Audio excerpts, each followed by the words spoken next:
the golden spoon. We also need you maroon. We all gonna need you maroon. Some of them a laugh and I take it for a joke. Could better stop them poke me have to tell them the truth. Poke at the family for roast breadfruit.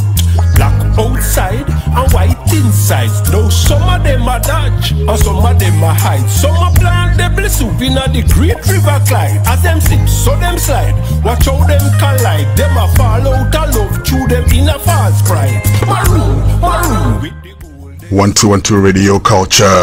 with the golden spoon. We are so Yes, indeed. We airborne right now. maroon. Big day as we all expected, you know, as advertised. First of all, let's apologize once again for the mix-up. Need you maroon. Some of the technology is just beyond us. Need you maroon. We do our best, all the same. And let me also say big thanks and enough respect to the guests, you know, Piece up the wood. for the patience and the forbearance. We can An artist of his pedigree would I just say, you know what? straighten up yourself. But he did not do that. He was just patient for us. We give enough respect for that. The words where the Rasta man a say. And yes, this is an artist that I know from way back where. Maroon, I met him in Ghana when I was a student. maroon, maroon with the And let me tell you something, he has not changed a whole lot, you know. you maroon. Except a few grays that I see in his beard and mustache. The man is like straight as a stick. He's not bending over at all. Spoon, maroon Fit. with the gold. We're going to find out what he eats. So need Of course, I know it's Italist because I spent some time hanging out with him and I saw what he eats. Straight Italist. laugh and take it for a joke. Could better stop. Anyway, as advertised, we have on the line Poke at the family feel Pioneer the Poet. black Emphasis, Pioneer. outside. You know what? Because these are the people, these are the men who actually crafted the form. Them a slip, them a slide. Watch out I'm not exaggerating when I say that, and you'll soon find out. to them in a false pride. Maroon, maroon. I'm sure you know by now what I'm talking about already, judging by the sound in the background, because only one man have that style. Maroon. We all about He's the man we all have known all these years as YASUS AFARI. Blessed love YASUS. with the gold. Rastafari, live my family. Blessed love to the African community, the African family, both at home and abroad, and by extension to all humanity. Mama Africa is the custodian of our planet Earth and our family of humanity. So it's an honor. All the while, all the while. And like I said in the intro, give thanks for, you know, overstanding the difficulties we were going through, you know, and for still sticking with us. We really appreciate that. Yes, sir. You don't know how the thing going in the family. A balance and harmony, we say, you know, so we have to balance each other, you know. Yeah, man, give thanks.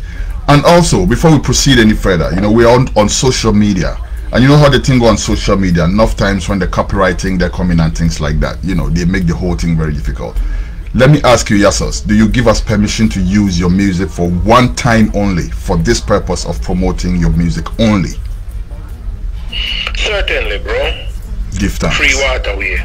Give thanks. Give thanks. In That the said, interest of African redemption and the healing of humanity. That's what we are about. yes indeed, yes indeed.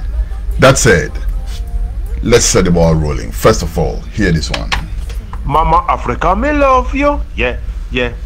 Ghana, we need you. Yeah, yeah. Well, I'm YASUS AFARI, the cryptic warrior, live from Jamaica, representing for Radio Culture, GH Reggae Dancehall. The very best of the best, Nuggaitis. African redemption. Full-time repatriation.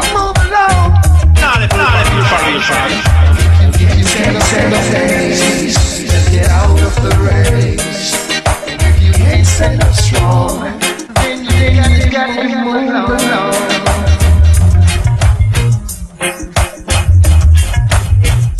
Yeah, yeah. Mama Africa, me love you.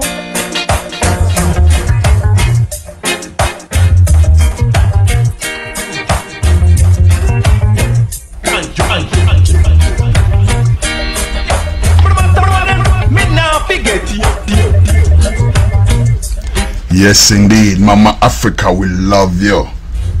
Mama Africa, we need you. Ethiopia. Yes, indeed. YASUS AFARI. Let's do some talking, YASUS. Blessed love, YASUS. How is your day today, King? How is your day? Talk to me. How is your day? How has your day been? Yeah, man, good vibe, you know. You know, it's Jamaica, close to the Xmas time, as them call it. So there's a bit of craziness and irresponsibility, but there's still a good vibe. So as we say, we balance that energy. And it's where I am at the moment. It's a bit overcast, very cool and tranquil.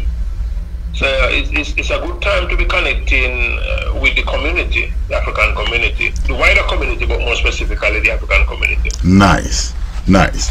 YASUS, I met you in Ghana many years ago.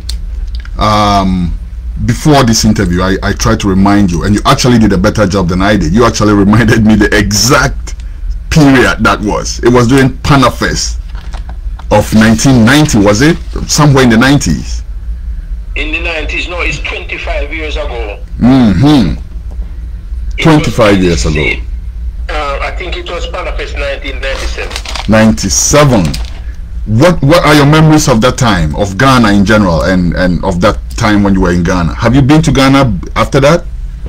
No, unfortunately. I've been to other parts of Africa. But not Ghana since that time. All right, but what are your memories? I've been to Africa before that. We went to Ethiopia in 1996. Well, you know, Ethiopia was a different experience. We are sentimentally attached to Ethiopia. Yes. From the Rastafari spiritual perspective. We're also grounded and sentimentally attached to Ghana based on our ancestry connection here in the Caribbean with West Africa and Ghana in particular.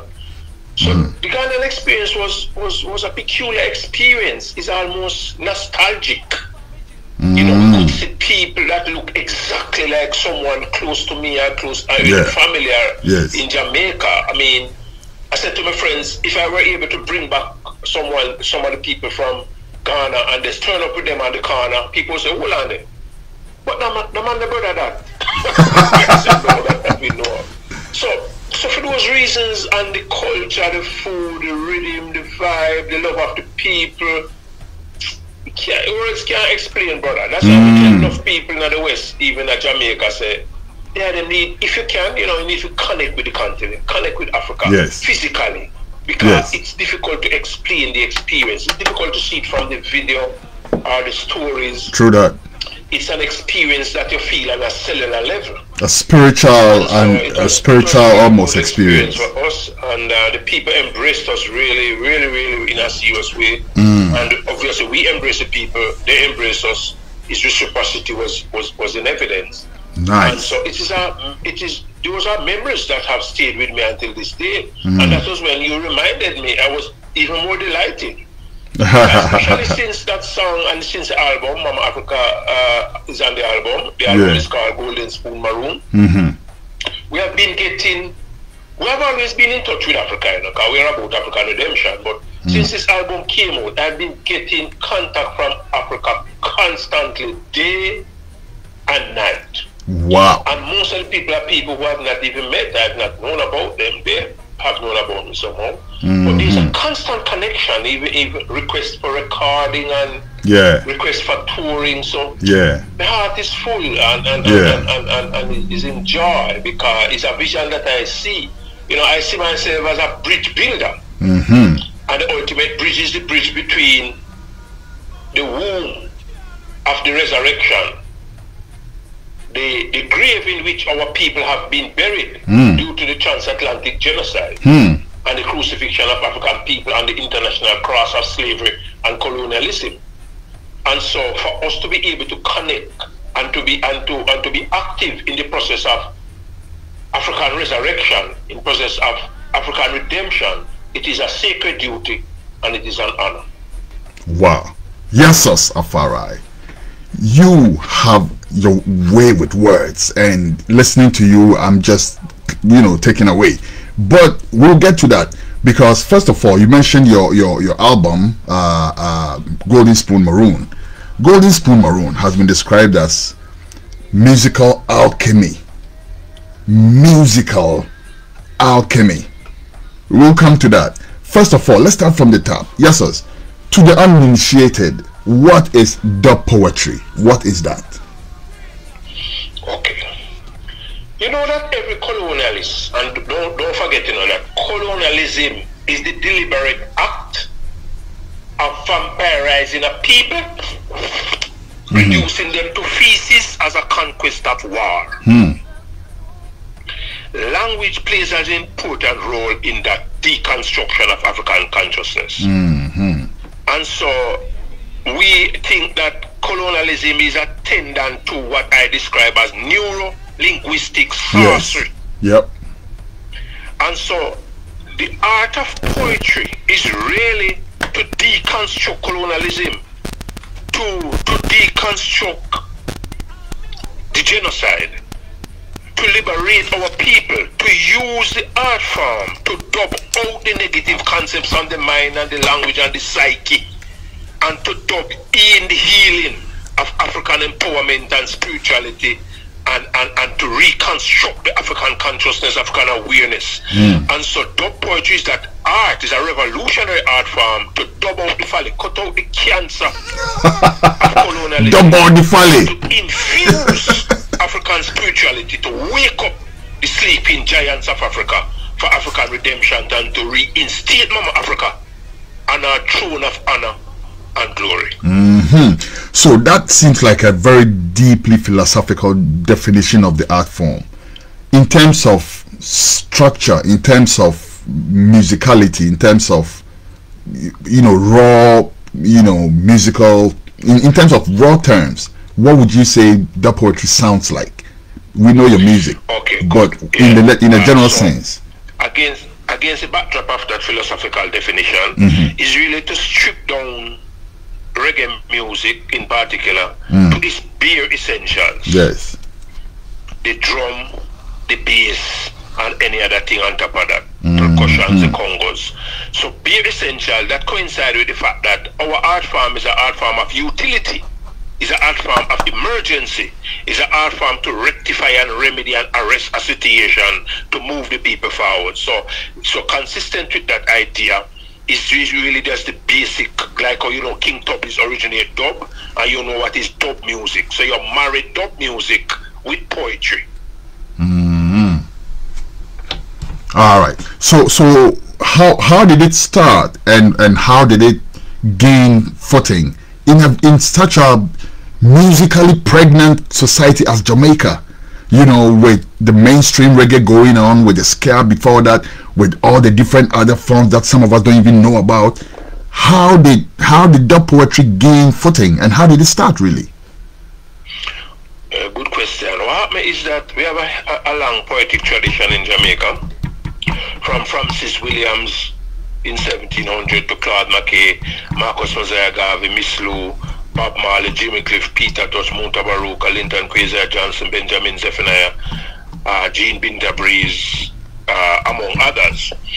Now, why we make those connections? I just want to explain to you, because you see, the faculty to reason and to communicate in our language, those were embedded at the dawn of our creation in genetic and poetic memory codes.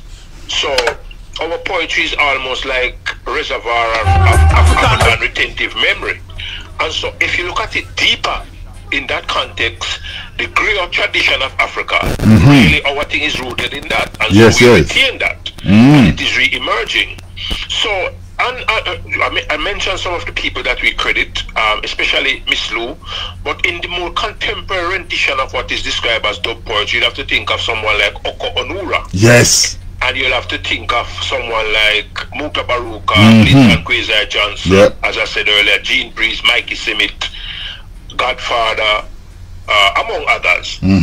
And so you would have to look at the influence also of the music. And we mentioned King Tubby's earlier, even Lee Scratch Perry, among others. So it was a merging, it was a poetic synergy, poetic alchemy between the ancient embedded African griot tradition with the contemporary rendition of our poetry and our music. emanating from the Jamaican musical experience, inclusive of ska, rocksteady, reggae, dub, and even dancehall and so on. So that's the genesis of it, and it developed over time. And yes, I also hear you talking about, I also hear you mentioning names like Marcus Garvey and Bob Marley. Bob Marley is mostly known for mainstream rocksteady reggae, and Marcus Garvey, can you explain that for us? Right, I was happy you reminded me. I'm getting to that. Listen this now, my brother. Yes, sir. Every song is a poem set to music. And that is a universal definition of what a song is. So every song, bar none, started out as poetry. That's why we describe poetry as poetry, the tree of life, the tree of the entire spectrum of the creative, performing, and literary arts. So at the very foundation of our music is poetry. Yep. And so the rhyme and all of that. That's why I include Bob Marley as a poet. And many critics around the world recognize that. Honorable Marcus Mosiah Garvey, the teacher, he employed poetry. He's a poet. He employed poetry as a vehicle to carry the message of liberation. Yes. And so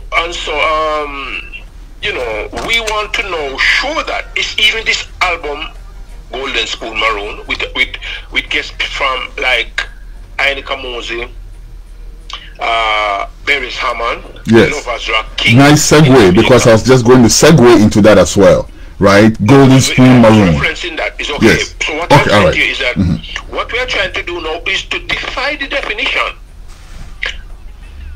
There's no box, so we don't operate outside of a box or in our box. There's no box. So we define the definition. We broaden in horizons. We tear up the envelope and dash it away. So in other words, no, that is how you move the people, by challenging the definition and the boundaries in an honorable and dignified way, because we are about upliftment and empowerment and transplanting the colonial tongue, which is an instrument of neurolinguistic sorcery, and to implant in a tongue that reflects our ancient African tradition with the very best of our contemporary dictates and experiences. Absolutely. Yes, sir. One day I'll call you on a different program just to talk about that, you know, just to talk about the influence of the what you call neurolinguistic sorcery on our mental, on us as black people, whether there's any pluses to that also, because first of all we need to do that. Engineer neuro-linguistic healing.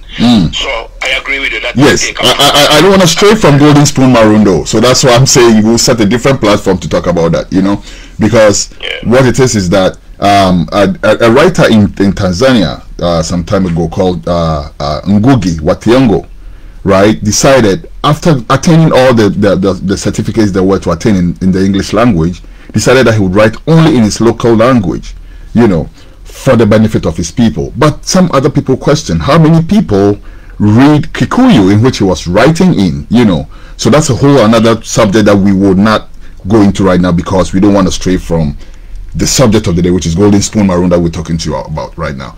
People, let us hear. Brilliant intervention, but let me just say this. Yes, go Why it was important to even reference that for future reference. Yes. This album is specifically designed as an instrument and tool of the linguistic healing that we speak to. Nice. And we will definitely come to that. I really don't want us to, you know, because I really think that this is something that needs an hour minimum to discuss, you know. But I see what you mean when you talk about the healing. It's just that we would have to talk about the symptoms or the canker itself, so you know, before. Right along, because another element of the album is that if you notice, Jamaica has pretty much abandoned dub music, have pretty much abandoned ska, and dancehall is suffering a demise. I will come to that. There's a direct quote. There's a direct quote you have on that, yes, and I would like to come to that. There's a direct quote that I have from you on that subject. But before we get to that, that is something that people have been interviewing me about extensively here Yes, in Jamaica yes. and elsewhere. Yes. Because it's a bold statement to make as someone who has some roots Yes. in the dancehall. I don't want that to get missing. I don't want that to get missing in this question, in the previous question. I want that to stand on its own. So we'll come right back to that. But before we do that though, let's hear this one. It's called Golden Spoon Maroon, YASUS AFARI, featuring. He will talk about that.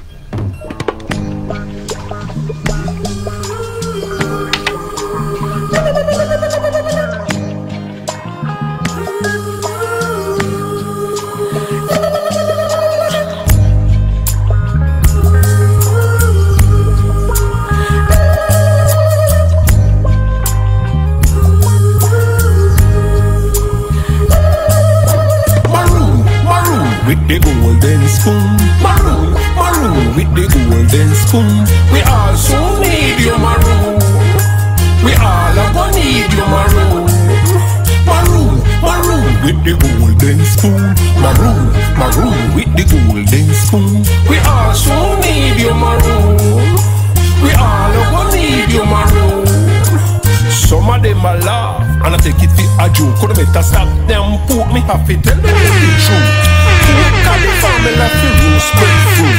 Black outside and white inside. Now some of them a dodge and some of them a hide. Some of them listen to music, river God, and them sip so them slide. Watch how them collide. Them a fall out of love through them in a fast fight. Maroon with the golden spoon. Maroon with the golden spoon. We all so need you, maroon. We all are gonna need you, maroon. Maroon, maroon with the golden spoon. Maroon, maroon with the golden spoon. Yes, indeed, maroon with the golden spoon. We all are gonna need YASUS, what is this song about? Maroon with the golden spoon. Tell us about that song and tell us about the project as a whole. It's a very good question, my brother, my beloved brother. Hear this now. Yeah. It's deep enough, but I'm not going to try to give you a concise answer.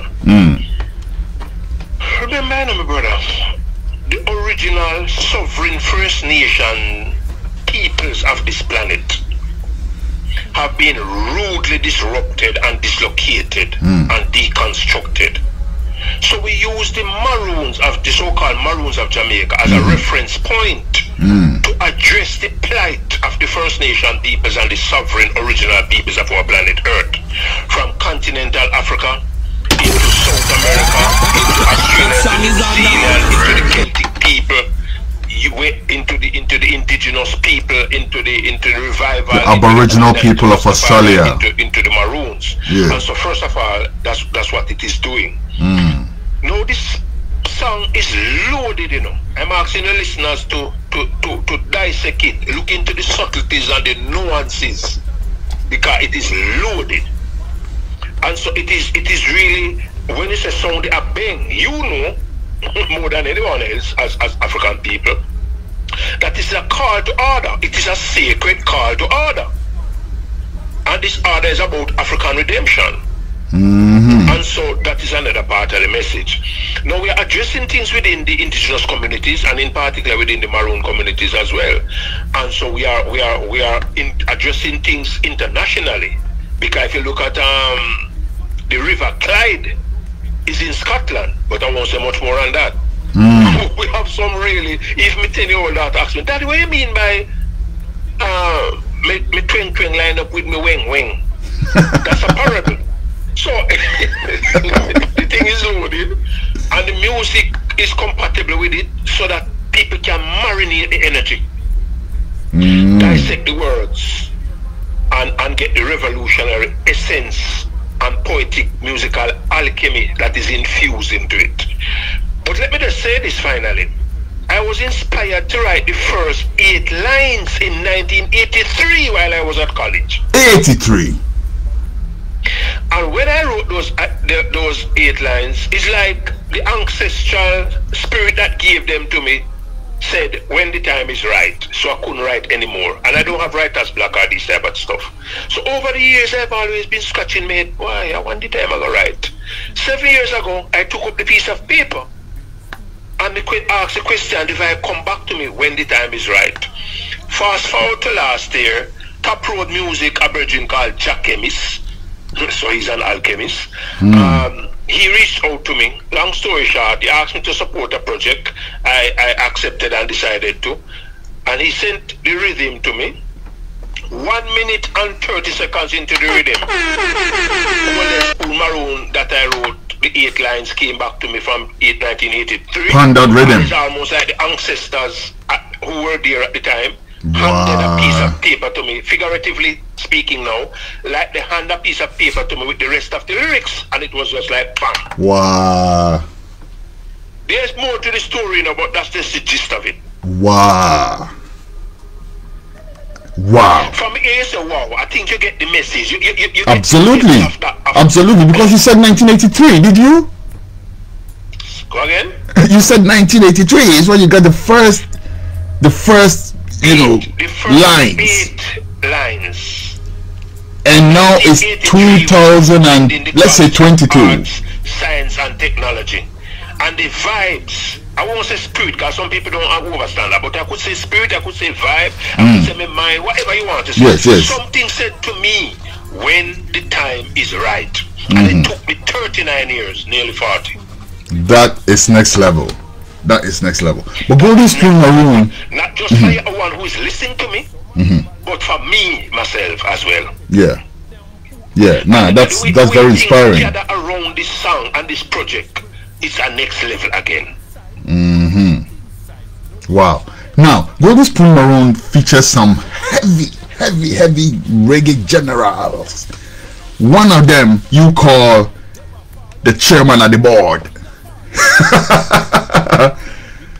Sweet singing Beres Hammond is on the album. Why do you call him chairman of the board first of all? And tell us about how you came about recording with him on that song.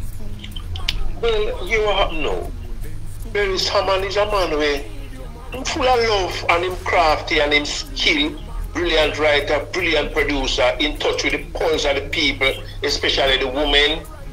He has been in the business for long standing. He's like a musical genius. And because of that, he's like a CEO. People, relate to him. He relates to people. He's like a standard bearer. He's resilient. He has preserved himself. His music connects intergenerational.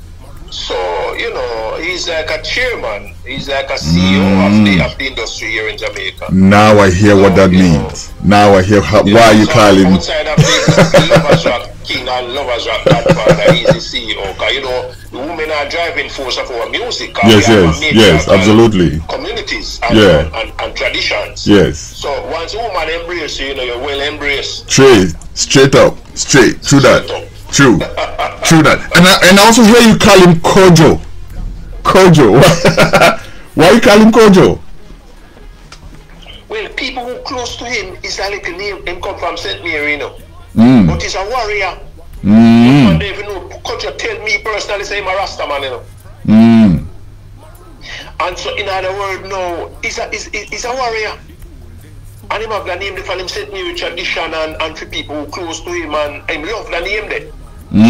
So to have him on the Golden Spoon Maroon as Kojo, that is a next level. Yes. Symbology. There's a deep imagery over there. Yes. Oh, you already know the family. True that. So, but Kojo, Kojo in Ghana is. So in a sense, no. In the army, you have officers and you have foot soldiers, you have people working all the canteen and the kitchen and the offices. Yes. Okay. So, very someone just want people who close to him know, say, yo, I'm one of the warrior on the battlefield and Kojo that. True. So Kojo is also Kojo is actually a name from Ghana originally, which means a male. I tell him, I think I said to you, I said the Maroon are Ashanti people. And that, yeah. So actually, I thought he was born on a what's Kojo? Kojo is Monday. I thought he was born on a Monday. That's why you call him that, But now I see there's a deeper meaning than just being born on a Monday. If it was a year or something, bro. Serious thing. They were wrongly, the people that they called Maroon people were really first called Ashanti people, no. Oh. And even the Shantytown in Jamaica, the original name for Shantytown in Jamaica was Ashantytown. Did you know that? I never knew that. Well, I'm telling you, and you can check the history for yourself. You don't have to take my word. I believe you. No, I don't believe. I not believe it's a weak word. I trust what you say because I know you are a very deeply researched man, and you will not come and sit here and say what you don't know. And plus, you are from there, so you know what you're saying. Yeah, and if you look at it, Shanty, it is an evident derivative. Just like I said, Bobo Shanty. The Bobo Shanty is still coming from that tradition. From Shantytown, from Ashantytown. Same. And it just so happens that the colors of the national colors of Jamaica are the same as the colors of the Ashanti Kingdom. Yellow, black and green. Well, alright. You know? Even though they conspired and threw out the Marcus Garvey flag and adopted the Scottish flag and exchanged all the color. But as you would know, the ancestral spirit, the spirit of the Most High guide and protect. So there it is, that connection again, that retentive memory manifesting itself in even the colors of the Jamaican flag. Now, you also have Aini Kamosi on the project. Tell us about that. Well, at the hot stepper, lyrical gangster that. No people even know, say, Aini Kamosi is one of my biggest supporters. You could call him an air conditioner or a fan. Oh. Aini Kamosi is the person who introduced me to Fatis Burrell from Exterminator label, who produced one of my songs called Honor. And he said, Fatis, if you now produce this youth, you're now, so no, is one of the wickedest things on 2 foot. Wow. And Fatis looked at me from head to foot. That time I was in a North Star and a split tail dropped on me North Star and bore a hole in the butt. We couldn't condemn it yet because you don't know we know the struggle. And Fatis, I stopped on the hole in the North Star and come back to Aini Kamosi and say, for real? And Aini said, for real, man. And he said, come to studio Tuesday. And the song will come. And so Aini Kamosi supported and produced that track. And he put himself on the track, unknowing to me behind my back, really. So he have a surprise for me. He have a surprise for me. And him tell me that he man it. And I say, yeah, put it out, you want me put it out. He say, you can put it out, man. And him send it to me. So that's his production. And the idea for being on the track is his idea. So even when people say, how you get Aini Kamosi on that track? Them should have asked me how Aini Kamosi get himself on that track. Big up yourself, Mr. Kamosi. Yes. Wow, big, so that big. I am an admirer and a supporter and an air conditioner fan of Aini Kamosi. We actually went to the same high school as well, St. Elizabeth High School. I see. So we share that tradition as well. And then he's a man who started out as a poet. Many people don't know that. Oh. I don't want to say this to you incidentally. Why we even reference Jimmy and Bob Marley among others, Peter Tosh. Wow. Jimmy Cliff was instrumental in bringing Muta Baruka to the public. Bob Marley was supportive of Benjamin Zephaniah. And Ducky Simpson of Black Uhuru was supportive of bringing me out internationally. And I recorded with them and appeared on one of the Grammy-nominated albums. So most of the prolific poetic singers have always admired poetry and supported poetry, Barry Hammond included as well. I see. I'm learning a whole lot today. Now, one other surprise that you sprung on the album is when you introduce your daughter Mick on the album. Now, I understand that in Jamaica, Mick had been causing waves in the school that she attends and at local events and things like that. But all of a sudden, the whole world, boom, Mick. How does a child that young mimic her father to such degree? Like, I'm listening to that song and we'll hear it in a second. But tell us about Mick and tell us about how she took interest in your art in the first place. I wish my kids would take interest in my art. Well, my brother, I'm going to try to skim on the surface. Because when you touch Mick, you need about 3 programs. That youth is not a normal human being. That youth empowers me quite like how, if not more than I empower her. So we're very close from she was in her mother's womb. And from she, so you can imagine, so each step of the way. She's a youth who is so disciplined, so focused. She come like she's an 8,000-year-old youth. At the time she was just 8 years. She care about me so much. She guide me so much. She challenged me while remaining respectful, obedient, disciplined, focused. So she's like a confidant and a consultant and an advisor and a friend as well as a daughter. So we share a lot with each other. She shares her schoolwork. I help her with her schoolwork. I share my work. She helps me with my work. She advised me. So I shared plain and simple with her, and immediately she connected and resonated. There's a mystic thing which is hard to explain that happened to me.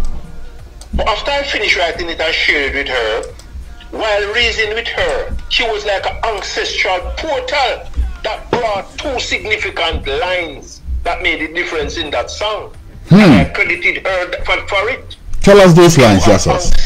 Tell us those 2 lines, because we're about to listen to it right now, and then we can make that out for ourselves. Screw till you blue. Oh gosh! Or smile till you spoil for your dimple. Ouch! And you know that line stands out.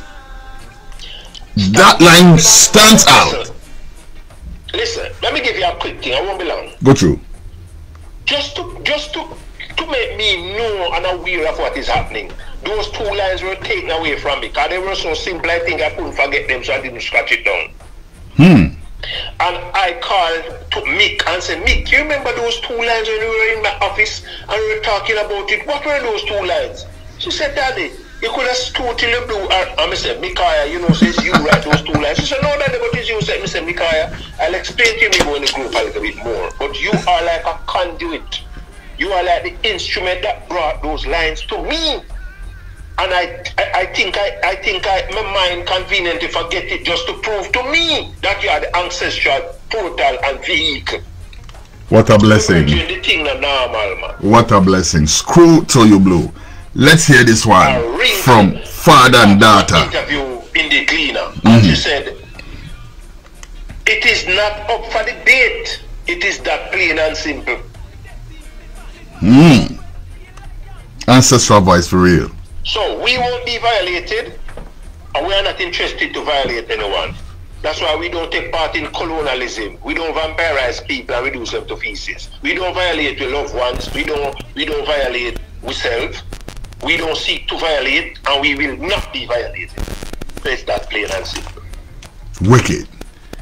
Let's check this one. It's called Plain and Simple. Father and daughter, YASUS and Make Afari.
Do you you hear this? Father and daughter combination. Listen, Mick is 9 years old. I don't know if she's 10 now, but last time I checked, read anything on her, she was 9 years old. I'll check that with YASUS when we come back. But just imagine in your mind, at 9-year-old, spewing such wisdom, guided by his highly erudite father, YASUS AFARI. YASUS, how old is Mick now? March gone this year, the first day of spring, she became 10. However, she recorded that, we wrote and recorded that when she was actually just, when she was 8 going 9. 8, see? Right. There you go. So what happened is that, listen, this is not a normal youth, you know. This is a youth who, like in that, plain and simple, she insisted that I change one of the lines in it, and I came home and negotiate and bargain with her. Are you serious? What was her reason for that? What was her reason? She found it difficult to explain, but she said it's almost like it cringy. She said that they don't, and because she's so innocent and focused and so connected ancestrally and thing, we give her the benefit. And I conceded and changed the line because even though she couldn't articulate it exactly what she meant, that she cannot do it, I must not do it that day. Because of how she responded and her body language and her facial expression, me know it come from a deep place. And yes. To the youth, me know, yes. we have the humility, yes, as our father to listen to her and obey her. Enough respect for that. You know, I have a youth who I also respect like that, you know, because I feel like they have things to say, and sometimes all you have to do is to listen. And then you find out the wisdom that, you know, wisdom can also be. I believe that when we name children after our ancestors, they actually do imbibe those qualities. I do, you know, I do believe that. Anyways, all right. So let's push forward. Let me ask you this question before we go on. First of all, I should have asked you this earlier. Do you consider dub poetry a higher art form than the other art forms in Jamaica or even across the world? Question that, let me see how would I answer that. No. I would say yes and no, no and yes. Hear why I'm saying that now. You can't separate the stem and the leaf and the branch and the fruits from the roots, you know. So poetry is the roots of all the art forms. That's why we call it poetry, Poetree. It is the tree of life. Or it is one of the nurturing custodians of the tree of life. And so, in a sense, it is the base and the foundation. But depends on how you look at it. It is the highest expression, because it is that which feeds the stem, the leaf, the branch, and the fruits. But we don't want to separate the tree still, you know, because you can't separate the leaf from the tree. It's a dead, from the roots. It's a dead tree. But having said that, based on the fact that poetry is at the foundation, because every song is a poem set to music. In other words, even the musician, they write with melodies and chords and notes. The painters write with colors. The dancers write with movement. So everything is poetry. Cool. All right. So now let's go back to that thing that subject that you were hitting on earlier, and I wanted to reserve because I think it's a big subject, and truth be told, we need another whole day for that alone. But let's just scratch the surface, as you would say. I'm quoting you right now. You said the demise of dancehall has taken place and reggae music has been hijacked, and we done runway from scare long time. Poetry offers us the opportunity to recalibrate and reset the mindset of the people. What a deep statement. But first of all, why do you say, I'd like you to explain those three things you said. First of all, you said the demise of dancehall has taken place. Is that a fact? Number two, reggae music has been hijacked. Is that a fact? And we don't run away from ska. Is that a fact? Tell us. Well, I've made a statement, so people can decide for themselves if I'm being irresponsible or making trouble. I'm not a disrespectful person. Why I'm saying this, I think it is important to be said that we can be aware of the emergency and the tragedy that we have suffered. First of all, we have been given this music, is my opinion, based on the evidence, to uplift ourselves and to liberate ourselves. And largely speaking, that is what our music has done. If you look at the African liberation struggle, my brother, if you look at the ANC warriors, if you look at the different African freedom fighters in the bushes, they testify that they had the reggae music in the bushes with them. Haven't you seen this, read this, heard this? So that is evidence. And if you look at us as a people, our music has been at the forefront of the upliftment and empowerment. If you look at the decades of the 60s and 70s, and the African consciousness and the African perspective and the Afrocentricity attendant to that time, it bears evidence. So what happened is that if you look at dancehall, where we said the demise of dancehall, the dancehall now has been feeding, largely speaking, the degradation of our people. They play to base level. They play to the lower values, to the negativity, the insult of our women, of our family, instigating violence, disrespect to the women.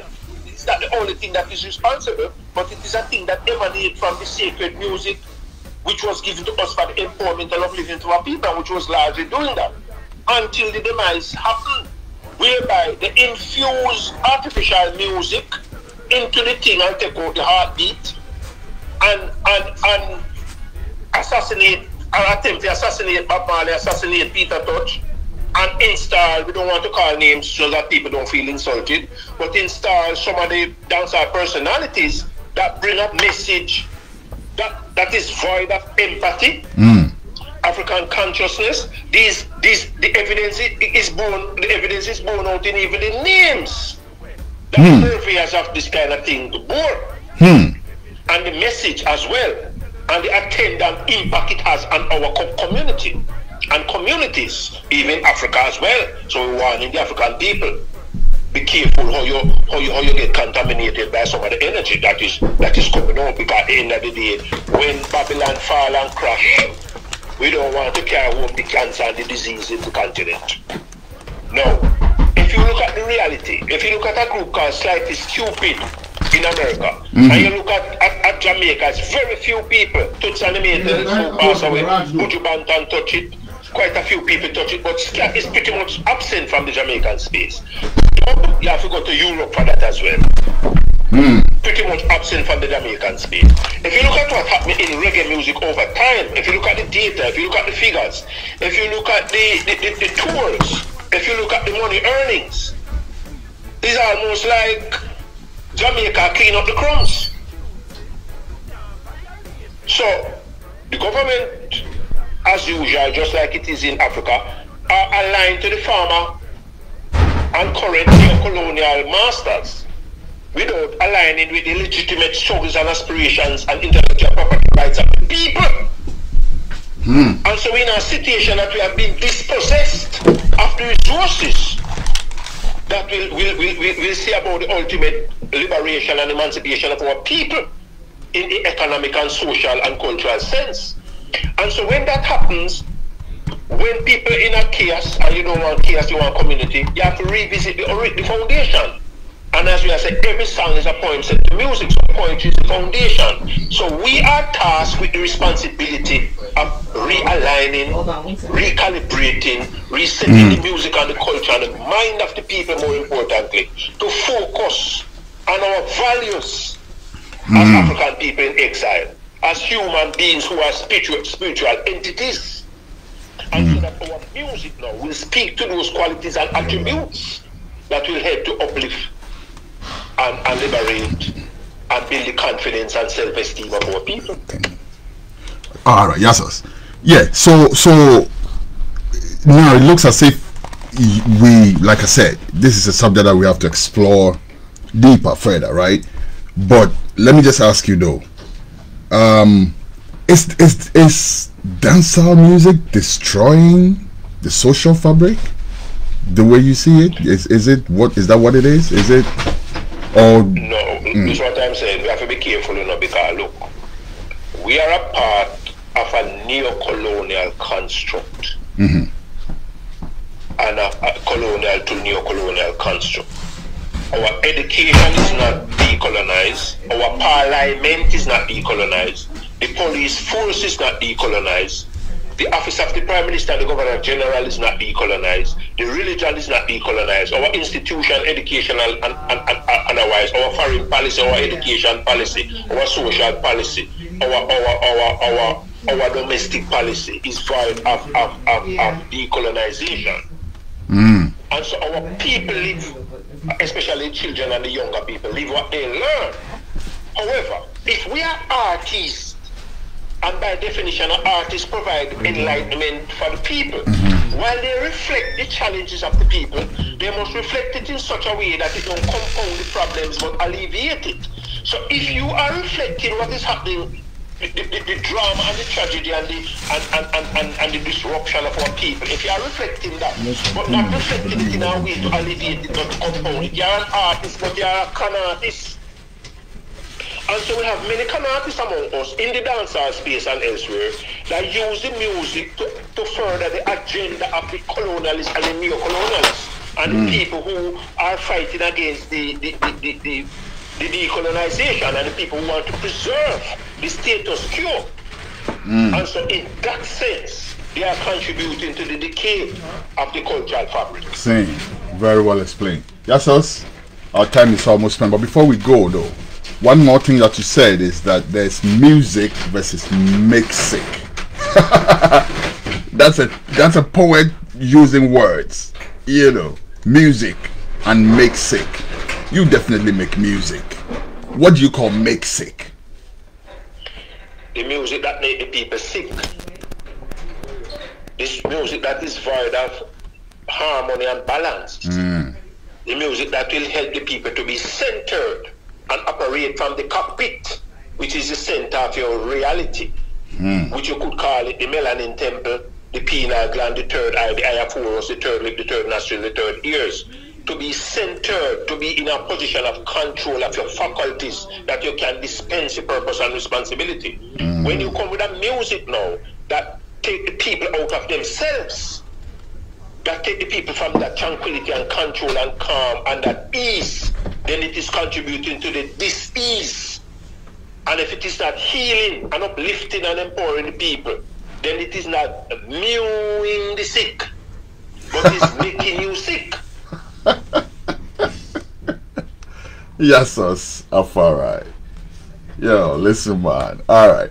YASUS, I want to have at least 2 more interviews with you because there's 2 separate things that I need to talk to you about. One of them will be off this platform. There's another program called Groundation, which is normally on Saturday mornings, and we deal with deep subjects like most of what you raised in our interviews today. Even though I meant for this to be an artistic expression, you as a person cannot separate the art and the essence. I'm beginning to notice. First of all, thank you so much for your time.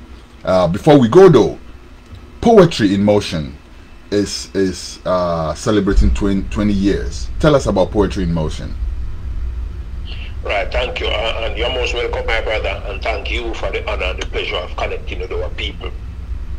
So, before I answer you though, I want to remind you of a hidden gem as well. Another hidden gem on the album is called Rise and Shine, and it is done in collaboration with Tona Hope, who is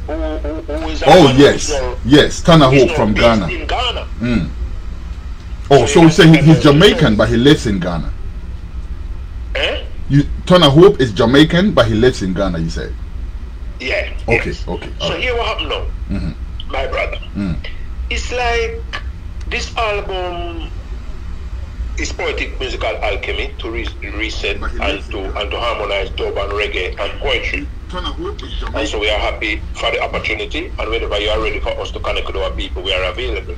Now, Poetry in Motion now is one of my events that we're celebrating, as you rightly said, the 20th anniversary on Sunday, February 26th at the Manchester Golf Club in Mandeville. It is really harmonizing music, dance, and comedy, storytelling, fashion, and poetry. It's a charitable event, clean, intelligent, fun for the entire family and community. And it is coming up with our 20th anniversary, so it's a huge deal. They are rebranding the town of Mandeville to be synonymous with this event, and for us to use what we are doing as a reference point to make Mandeville the cultural mecca of Central Jamaica and Jamaica and the Caribbean by extension.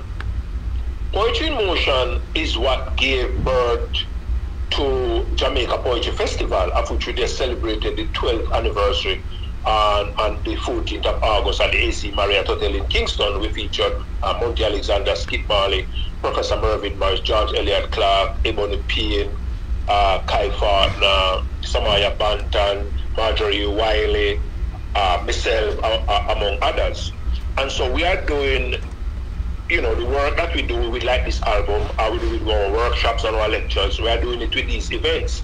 They are social re-engineering feat to reset and recalibrate and realign the minds of our people. Nice. YASUS AFARI, pioneer.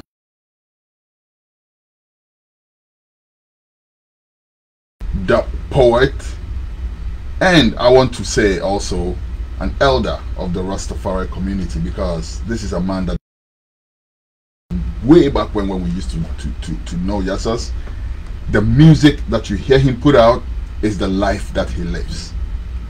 He is the to get, because like I said, I've known him from the 90s to 2023. That's a long time, right? And he has not changed a bit. And he doesn't even change the way he dresses. YASUS, tell us about that fashion statement that you had before we go. Your fashion statement. You have from the first time I met you, you have the same style of tying your turban and all of that. Tell us about that. Yeah, it's a good question. That my brother, you see, we are always influenced by Afrocentricity. We don't sell out Africa for Eurocentricity. And so even in the fabric, because remember say we structure is a temple of the Almighty God and Goddess, you know. Yeah. So we want to adorn our temple to reflect our perspective, reflect the Almighty and our ancestors through the spectacles of our culture and spirituality. And so it intuitively it comes with the name that I subscribe to, YASUS AFARI, which means a gift of vision among our people, without which the people perish and with which the people flourish. And so we are making a statement with our symbol of our adornment, in how we eat, in how we conduct our relationships, in how we conduct our business, in how we do our music, in terms of how we conduct ourselves in our interviews, in terms of how we treat our people, in terms of what we serve the people. Because we are really the artistic arm of the culinary arts. And remember, the act of eating is an act of worship. But you don't just eat through your mouth, you eat through your eye and your ears and your intellect.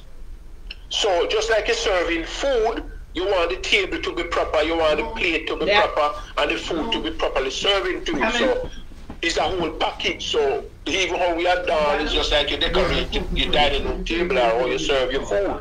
It's a part of this. It's not something that you do today and put down and take up tomorrow. It is a liberty, and it's an experiential liberty. So these are ways and means how we are teach the people to connect with the roots and the foundation and with spirituality and with cultural reality and identity and with sovereign dignity and integrity. Blessed love, YASUS AFARI. YASUS, you know what day of the week you were born? Well, no one knows up to this day. Because I was just about to drop your Ghanaian name. I was born in a little one-room mud hut, typical African village, African compound, African mud hut, thatched roof, the mud made the walls, the wrap stick around some upright, out of wood, and then they dab the mud around it with limestone. And we didn't have electricity, any running water. It was during a thunderstorm, and it was late at night, and we didn't have any radio, TV, watch, clock, or sundial. Afraid. So they lost count of the time. And so when they were ready to register me, there was a debate in the family, and they said they don't know what day it was, whether it is Sunday or Monday. Oh, so whoa. my grandfather intervened and said, all right, don't the argument, give him the new day. So they said it is Sunday. It is, Monday, the 4th of September. But it could easily be Sunday. The 3rd of Well, September as well. I'll vote for Sunday because I'm Sunday too. So YASUS. I said I'll vote for Sunday because I'm born on Sunday too. Well, listen, if I tell you this, mystically, some years ago, maybe about 12 years ago, I was inspired to think and believe that I was born on 11:35 Sunday the 3rd, but that's another story. See? I want to remind people also of my book called Overstanding Rastafari, Jamaica's Gift to the World. Nice. Rastafari is the only holistic and authentic and indigenous response to the genocidal crucifixion of colonialism and slavery. So we refuse to die. Rastafari live, that death must die. The tomb in which you were buried conspired and became a womb and gave birth to Rastafari, an indigenous and authentic response to colonialism and slavery. So we are bringing new thoughts, new values, new perspective into the temple of the family of humanity and into the African nation. Wow. Blessed love, YASUS. Thank you so much. Thank you so very much. And like I said, 2 more interviews with you down the line. We will let the producer get in touch and arrange that. But for now, much respect, much love, and send our respect to the ancient voice and ancient soul, Make Afari. Blessed love. Most definitely. All right, give thanks. Thank you very much, my brother. You are most welcome. It's an honor. And just take care of yourself, and we're looking forward. Rastafari, bless it and set it. African Every time. redemption. Every time. YASUS AFARI. Yeah, man. All right. So before we go, let's collect some quick card. We only have like 2 minutes. JuPay is the latest way to send money from the US to Ghana. Great rates, $5 discount on your first transaction, and also a 1% bonus on whoever you refer to the platform. That is to say, if I refer you to the platform and you send any money to Ghana, I get 1% of that. How cool is that? We're also backed by Royal Omnical Services, Royal Omnical Properties. Royal Omnical Properties will build your house in Ghana for you. Get to them on 233-267113682. Also 233-200746821. Royal Omnical Properties. Also, if you live in the city of Perth and you want some African food, go straight to Aseda Jigs. Aseda Jigs is on 5204 Balcatta Road, Balcatta, Western Australia, Perth. Tell them GH News Now Radio Culture sent you there. And let's say one more big love to our guest, YASUS AFARI, for gracing our show today. Until next week, when we bring you another episode of Reggae Reverbs. This has been yours truly, Jah Beloved. I am signing out. I am out like a light, but after I'm gone, you will still be hearing sounds of YASUS AFARI and Barris Hammond. This one is called African Dub. African redemption. Full-time repatriation. Not repatriation. Get out of the race. If you can't stand up strong, then you got to move along.